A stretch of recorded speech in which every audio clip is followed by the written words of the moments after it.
सिर्फ सैयदा फातिमा अलैहिस्सलाम ही नहीं बल्कि नबी सल्लल्लाहु अलैहि वसल्लम की बीवियों ने भी आप सल्लल्लाहु अलैहि वसल्लम की वफात के बाद हजरत अबू बकर रजी अल्लाह तआला अन्हु से आप सल्लल्लाहु अलैहि वसल्लम की विरासत में से हिस्सा मांगा था। लेकिन उन्हें भी हजरत आयशा ने यही हदीस सुनाई, यानी कि नबी सल्लल्लाहु अलैहि वसल्लम की बीवियों को भी इस हदीस का कोई इल्म नहीं था।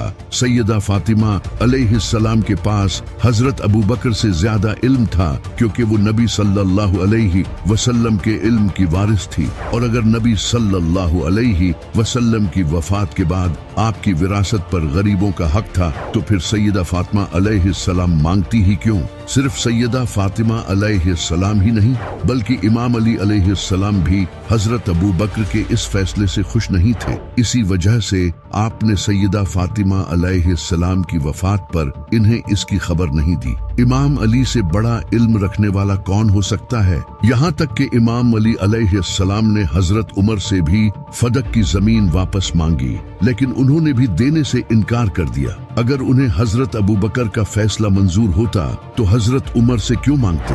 और हजरत अबू बकर की इस हदीस के मुताबिक अनबिया की विरासत इनकी वफात के बाद गरीबों और मुस्किनों में बांट दी जाती है। लेकिन अगर कोई नबी वफात पाता है तो उसकी विरासत तकसीम किसे करनी चाहिए? ऑफ कोर्स उसकी औलाद को, क्योंकि नबी की औलाद ही तो उसका सक्सेसर होती है। जैसा कि हजरत याकूब अलैहिस्सलाम के सक्सेसर हजरत यूसुफ अलैहिस्सलाम थे, हजरत इब्राहिम अलैहिस्सलाम के सक्सेसर हजरत इस्माइल अलैहिस्सलाम थे, और हजरत दाऊद अलैहिस्सलाम के सक्सेसर हजरत सुलेमान अलैहिस्सलाम थे। इस हदीस के मुताबिक भी हजरत अबू बकर को ये प्रॉपर्टी सैयदा फातिमा अलैहिस्सलाम के हवाले कर देनी चाहिए थी।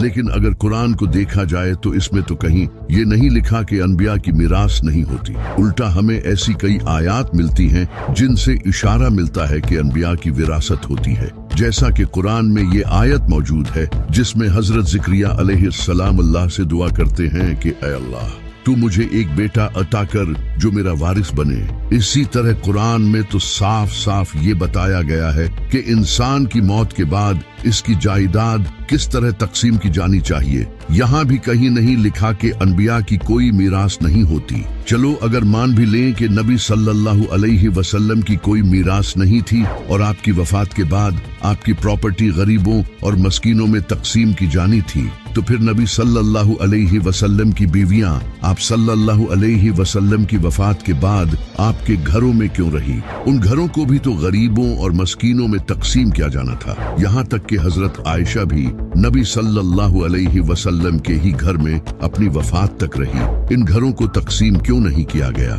लेकिन आखिर फिर हजरत अबू बकर ने सैयदा फातिमा अलैहिस्सलाम को ये प्रॉपर्टी क्यों नहीं दी? एक्चुअली यहाँ हजरत अबू बकर रजी अल्लाह तआला अन्हु से गलती हुई थी, क्योंकि बहुत सी किताबों में ये लिखा है कि हजरत अबू बकर को विरासत के बारे में मालूम नहीं था। जैसा कि किताबुल अमवाल में हदीस मौजूद है कि हजरत अबू बकर ने कहा कि मुझे नबी सल्लल्लाहु अलैहि वसल्लम से इनकी खाला की विरासत के बारे में पूछना चाहिए था। इससे सिमिलर हदीस और भी बहुत सी किताबों में नकल की गई है। आप इनके रेफरेंसेस अपनी स्क्रीन पर देख सकते हो। इसके अलावा हजरत अबू बकर रजी अल्लाह तआला अन्हु ने अपनी जिंदगी में 500 हदीसों को खुद जलाया था, तो इससे साफ जाहिर होता है कि उनसे यहाँ गलती हुई है। लेकिन उन्होंने ये प्रॉपर्टी कोई अपने फायदे के लिए यूज नहीं की, बल्कि उन्होंने भी इस प्रॉपर्टी को नबी सल्लल्लाहु अलैहि वसल्लम की तरह गरीबों और मस्किनों के लिए ही यूज किया था। हजरत अबू बकर को फदक की प्रॉपर्टी सैयदा फातिमा अलैहिस्सलाम को दे देनी चाहिए थी,